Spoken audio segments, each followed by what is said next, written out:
Halo anak-anak, sekarang kita akan belajar tema satu lagi, masih di tema satu tentang hidup rukun. Oke, untuk hari ini kita akan belajar yang PPKN-nya dulu.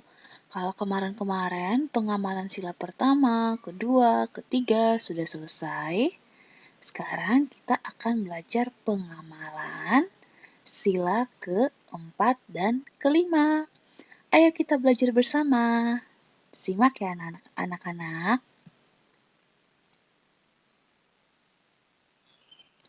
Oke, sekarang kita akan belajar pengamalan sila keempat, yang isinya adalah kerakyatan yang dipimpin oleh hikmat kebijaksanaan dalam permusyawaratan perwakilan.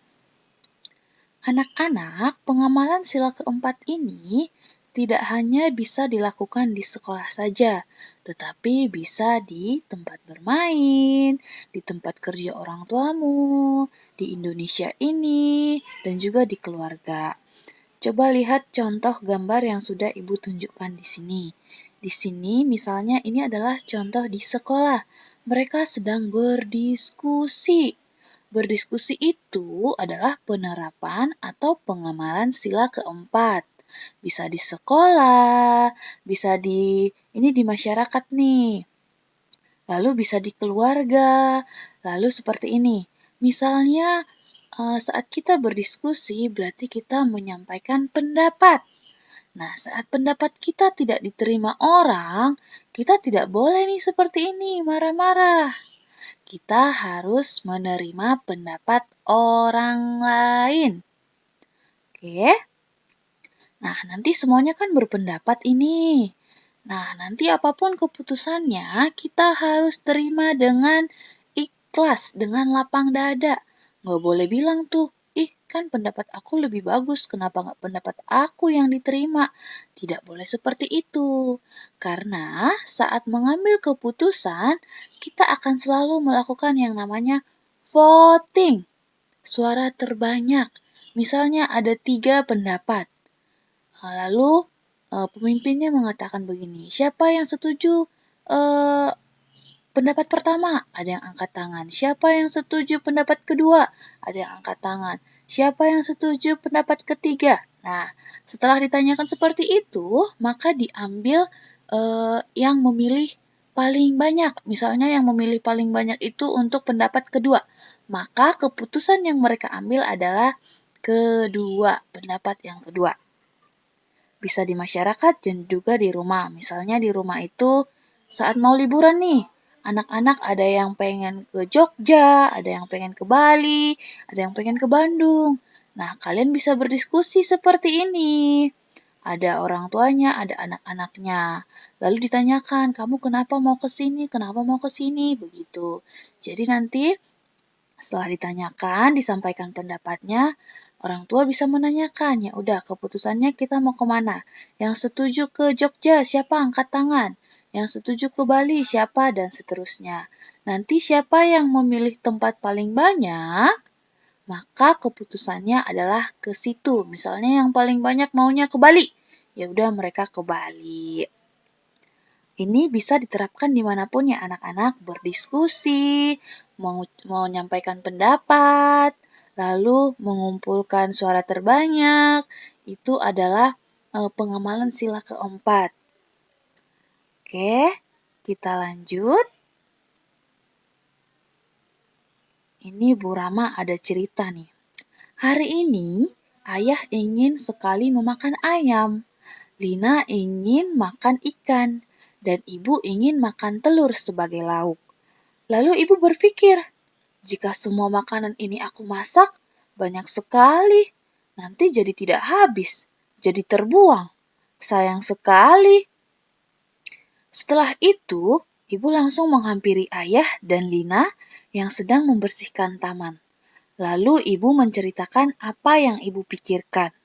Di taman itu, mereka mengambil keputusan dan hasilnya hari ini mereka akan makan ikan, besok makan ayam, dan lusa makan telur.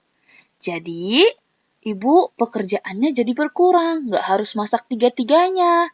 Karena mereka sudah berdiskusi, Mereka mengambil keputusan, ya udah deh, sekarang makan ikan, besok makan ayam, besoknya lagi makan telur, begitu. Wah, indah sekali ya. Setelah berdiskusi, mereka bisa mengambil keputusan yang tidak menyakiti satu orang pun. Jadi, misalnya hari pertama kan ikan, terus ayah jadi kesel nih. Kok ikan sih? Aku kan pengennya ayam. Nah, tidak ada lagi yang seperti itu karena sudah didiskusikan. Jadi, semuanya sudah menerima keputusannya. Oke. Sekarang kita akan belajar pengamalan sila kelima. Ibu harap untuk sila keempat sudah mengerti ya. Yang sila kelima itu isinya adalah keadilan sosial bagi seluruh rakyat Indonesia. Coba, keadilan berarti ada kata adil. Coba ini kita baca. Adil itu, nah, setelah menyapu, aku mau main. Jadi adil itu maksudnya seimbang antara hak dan kewajiban. Seimbang berarti sama, tidak ada yang lebih, tidak ada yang kurang. Hak dan kewajiban maksudnya seperti ini. Hak itu adalah apa yang harus kamu dapatkan. Kewajiban itu adalah apa yang harus kamu berikan. Misalnya contohnya di sekolah seperti ini. Anak-anak melalui orang tua sudah membayarkan uang sekolah yaitu SPP ke sekolah, ya kan? Nah, tugas sekolah adalah memberikan pengajaran kepada anak-anak. Kayak Bu Rama sekarang nih, kalian kan udah bayar SPP. Jadi Bu Rama tugasnya adalah mengajari kalian biar seimbang, biar adil. Seperti ini juga contohnya. Kalian mau main, tapi masa iya anak-anak udah kelas 2 cuman main aja, nggak mau bantu orang tua? Biar adil, kalian bisa membantu orang tua. Setelah membantu orang tua, ya udah bisa bermain, bisa belajar. Oke, selain itu bisa misalnya seperti ini. Adil membagikan makanan kepada teman-teman. Nggak ada tuh yang pilih kasih. Aku mau kasih makanannya ke si A lebih banyak, ke si B dikit aja. Aku kan nggak suka lihat dia. Nggak boleh begitu. Harus adil. Semuanya sama.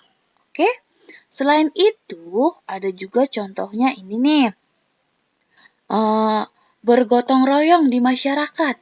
Kenapa bergotong royong di masyarakat termasuk pengamalan sila kelima? Karena di lingkungan masyarakat itu kan gak cuma sendiri, gak cuma berdua, tapi ramai-ramai. Jadi kebersihannya harus dijaga bersama biar adil. Gak cuma satu kerja, selebihnya cuma buang-buang sampah terus. Gak seperti itu.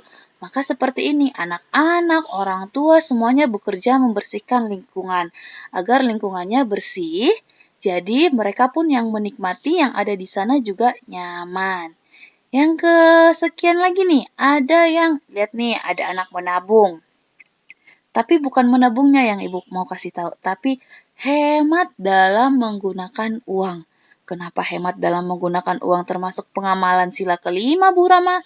Iya dong, kan anak-anak masih kecil. Yang mencari uang itu siapa? Orang tua. Saat anak-anak dikasih uang, anak-anak langsung seenaknya aja. Aku mau habiskan segini, aku mau habiskan semua. Nanti kan tinggal minta ke orang tua, ke papa mama. Gak boleh seperti itu anak-anak. Harus hemat. Karena orang tua saat mencari uang itu sangat-sangat lelah. Mereka harus bangun pagi, berangkat kerja, tiba di rumah malam, agar anak-anak bisa dapat uang untuk jajan. Boleh jajan tapi tidak boros. Boleh meminta tapi sewajarnya. Oke? Jadi harus seimbang. Anak-anak dikasih uang. Oke, bisa dipakai buat jajan, bisa. Tapi nggak harus semuanya. Membeli yang kalian butuhkan saja. Oke? Untuk hari ini, itu saja pengamalan sila keempat dan kelima. Sila kelima, pengamalannya bisa saja adil dalam membagikan makanan kepada teman, bergotong royong, hemat dalam menggunakan uang. Nah, untuk sila keempat, Pengamalannya bisa saja berdiskusi, memberikan pendapat, mengumpulkan pendapat yang akan mengambil keputusan, dan juga mendengarkan pendapat orang lain, menerima keputusan, ya. Untuk hari ini itu saja anak-anak. Semoga anak-anak mengerti dan sampai jumpa di pembelajaran berikutnya lagi. Sekian ya, bye-bye.